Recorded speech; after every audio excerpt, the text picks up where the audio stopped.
ਅਗਲੀ ਖਬਰ ਵੱਲ ਚੱਲੀਏ ਤੇ ਜੋ ਕੋਲੰਬੀਆ ਦੀ ਆਪਾਂ ਗੱਲਬਾਤ ਕੀਤੀ ਸੀ। ਕੋਲੰਬੀਆ ਦਾ ਜਿਹੜਾ ਪ੍ਰੈਜ਼ੀਡੈਂਟ ਆ ਗੁਸਟਾਵੋ ਪੈਟਰੋ, ਉਹ ਇਸ ਟਾਈਮ ਪਹੁੰਚਿਆ ਹੋਇਆ ਵਾਈਟ ਹਾਊਸ। ਪ੍ਰੈਜ਼ੀਡੈਂਟ ਟਰੰਪ ਉਹਨਾਂ ਦੇ ਨਾਲ ਉਹਨਾਂ ਦੀ ਮੀਟਿੰਗ ਹੋਣੀ ਆ। ਦੋਨੋਂ ਲੀਡਰ ਪਿਛਲੇ ਕਾਫੀ ਲੰਮੇ ਸਮੇਂ ਤੋਂ ਇੱਕ ਦੂਜੇ ਦੇ ਉਲਟ ਬਿਆਨਬਾਜ਼ੀ ਕਰਦੇ ਰਹੇ ਆ।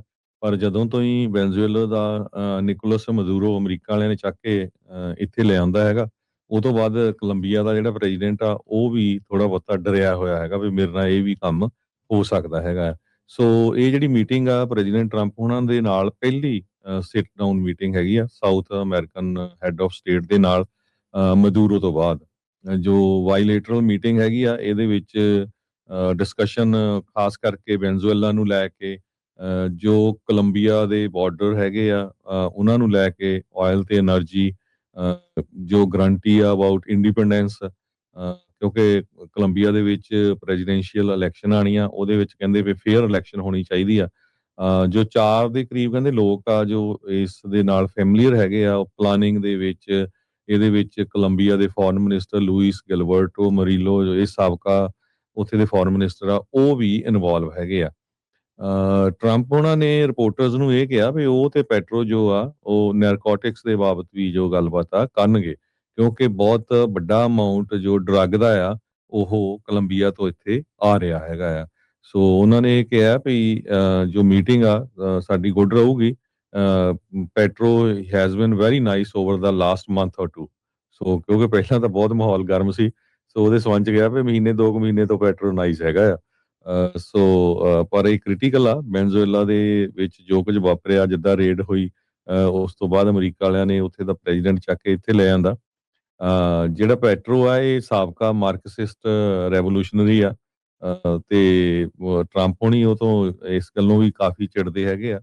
ਤੇ ਹੁਣ ਦੇਖਦੇ ਆ ਵੀ ਜੇ ਗੱਲਬਾਤ ਨਾਲ ਸਮਝੌਤਾ ਹੁੰਦਾ, ਕਿਉਂਕਿ ਇੱਕ ਟਾਈਮ ਤੇ ਤਾਂ ਪ੍ਰੈਜ਼ੀਡੈਂਟ ਟਰੰਪ ਉਹਨਾਂ ਨੇ ਇਹ ਕਿਹਾ ਸੀ ਵੀ ਹੁਣ ਵੈਨਜ਼ੂਏਲਾ ਤੋਂ ਬਾਅਦ ਤੇਰੀ ਵਾਰੀ ਹੈਗੀ ਆ ਕੋਲੰਬੀਆ ਦੀ। ਤੇ ਉਹਨਾਂ ਨੂੰ ਇਹ ਵੀ ਬੜਕਾ ਮਾਰਦਾ ਸੀ ਅੱਗੋਂ, ਕਹਿੰਦਾ ਆ ਕੇ ਲੈ ਕੇ ਜਾ, ਮੈਨੂੰ ਚੱਕ ਕੇ ਲੈ ਜਾ, ਇੱਥੇ ਖੜਾ ਮੈਂ। ਜਿਹੜਾ ਤੜੀ ਦੇਂਦੇ ਹੁੰਦੇ ਆ ਦੋ ਬਦਮਾਸ਼ ਇੱਕ ਦੂਜੇ ਨੂੰ, ਉਦਾਂ ਚੱਲ ਰਿਹਾ ਸੀ। ਟਰੰਪ ਉਹਨਾਂ ਨੇ ਇਹ ਕਿਹਾ ਸੀ ਵੀ ਸਿੱਖ ਮੈਨ ਹੈਗਾ ਆ, ਤੇ ਵੀ ਆਪਣੇ ਆਪ ਦਾ ਤੂੰ ਧਿਆਨ ਰੱਖ, ਤੇਰਾ ਪਤਾ ਨਹੀਂ ਕਿਹੜੇ ਵੇਲੇ ਆਪਾਂ ਅਸੀਂ ਤੈਨੂੰ ਲੈ ਆਈਏ। ਸੋ ਹੁਣ ਫਾਈਨਲੀ ਦੋਨਾਂ ਦੀ ਜਿਹੜੀ ਅੱਜ ਮੀਟਿੰਗ ਆ ਉਹ ਵਾਈਟ ਹਾਊਸ ਦੇ ਵਿੱਚ ਹੋ ਰਹੀ ਹੈਗੀ ਆ। ਕਹਿੰਦੇ ਵੀ ਇਹ ਮੀਟਿੰਗ ਦੋ ਤਰਫਾਂ ਨੂੰ ਬਣ ਸਕਦੀ, ਆਬਵੀਅਸ ਜੀ ਗੱਲ ਆ। ਜਾਂ ਤਾਂ ਕਹਿੰਦੇ ਵੀ ਗੁੱਤੋ ਗੁੱਤੀ ਹੋ ਸਕਦੇ ਆ ਦੋਨੋਂ, ਵੀ ਜੁੰਡੋ ਜੁੰਡੀ ਨਾ ਹੋ ਜਾਣ, ਇੱਕ ਹਿਸਾਬ ਦੇ ਨਾਲ ਵੀ ਕਨਫਰੰਟ੍ਰੇਸ਼ਨਲ ਹੋ ਸਕਦੀ, ਜਿੱਦਾਂ ਆਪਾਂ ਯੂਕਰੇਨ ਵਾਲਾ ਦੇਖਿਆ ਸੀਗਾ ਪਿਛਲੇ ਸਾਲ ਹੋਇਆ ਸੀ, ਫਰਵਰੀ ਦੇ ਦਿਨ ਸੀਗੇ। ਇਹੀ ਹਰਜੋਤ ਸਿੰਘ ਜੀ 14 ਫਰਵਰੀ ਦੇ ਦਿਨ ਆ, ਵੈਲੈਂਟਾਈਨ ਡੇ ਵਾਲੇ ਦਿਨ ਉਦੋਂ ਲੜਾਈ ਹੋਈ ਸੀ ਉਹਨਾਂ ਦੀ, ਤੇ ਉਹ ਸੀਗਾ। ਤੇ ਆ ਵੀ ਫਰਵਰੀ ਦਾ ਮਹੀਨਾ ਹੀ ਆ, ਤੇ ਹੁਣ ਪੂਰੇ ਸਾਲ ਬਾਅਦ ਆ, ਤੇ ਉਦਾਂ ਦਾ ਹੀ ਇੱਕ ਕਹਿ ਲਓ ਵੀ ਆ ਰਿਹਾ ਆ। ਤੇ ਕਹਿੰਦੇ ਵੀ ਜਾਂ ਫਿਰ ਦੋਨਾਂ ਦੇ ਮਨ ਦੇ ਵਿੱਚ ਅਚਾਨਕ ਦੋਸਤੀ ਦੀ ਭਾਵਨਾ ਜਿਹੜੀ ਉਹ ਜ਼ਿਆਦਾ ਜਾ ਸਕਦੀ ਹੈ, ਤੇ ਵਧੀਆ ਜੀ ਮੀਟਿੰਗ ਜਿਹੜੀ ਉਹ ਦੇਖਣ ਨੂੰ ਹੋ ਸਕਦੀ ਆ। ਹੁਣ ਇਹਦੇ ਨਾਲ ਇਸ ਮੀਟਿੰਗ ਤੋਂ ਬਾਅਦ ਚ ਤਣਾਅ ਘਟੂਗਾ ਜਾਂ ਹੋਰ ਜ਼ਿਆਦਾ ਵਧੂਗਾ, ਇਹ ਤਾਂ ਆਉਣ ਵਾਲਾ ਸਮਾਂ ਜਿਹੜਾ ਉਹ ਦੱਸੇਗਾ। ਹਰਜੋਤ ਸਿੰਘ ਜੀ, ਕਿਤੇ ਅਤ ਕਥਨੀ ਏਦਾਂ ਹੀ ਦਾ ਹੋ ਜਾਵੇ, ਨੇਰਗਰਦੀ ਦਾ ਮਰ ਜਾਵੇ, ਬਾਅਦ ਪਤਾ ਲੱਗੇ ਵੀ ਕੋਲੰਬੀਆ ਦਾ ਲੀਡਰ ਆਇਆ ਇੱਥੋਂ ਹੀ ਚੱਕ ਲਿਆ, ਵਾਈਟ ਹਾਊਸ ਦੇ ਬਾਹਰ ਤੋਂ ਹੀ। ਕੋਈ ਪਤਾ ਨਹੀਂ ਹੁੰਦਾ ਵੀ ਇਹ ਜਿਹੜੀ ਲੜਾਈ ਤੋਂ ਬਾਅਦ ਦੇ ਵਿੱਚ ਕੀ ਕੁਝ ਜਿਹੜਾ ਹੋ ਜਾਵੇ। ਉਦਾਂ ਤਾਂ ਚਲੋ ਡਿਪਲੋਮੈਟਿਕ ਜਿਹੜੇ ਵੀਜ਼ੇ ਦੇ ਉੱਤੇ ਉਸ ਦੇ ਉੱਤੇ ਟਰੈਵਲ ਕਰਦੇ ਆ, ਉਹਦੇ ਅੰਡਰ ਉਹਨਾਂ ਨੂੰ ਕੀਤਾ ਤਾਂ ਜਿਹੜਾ ਉਹ ਨਹੀਂ ਜਾ ਸਕਦਾ, ਬਟ ਯੂ ਨੈਵਰ ਨੋ ਕੀ ਜਿਹੜਾ ਹੁੰਦਾ।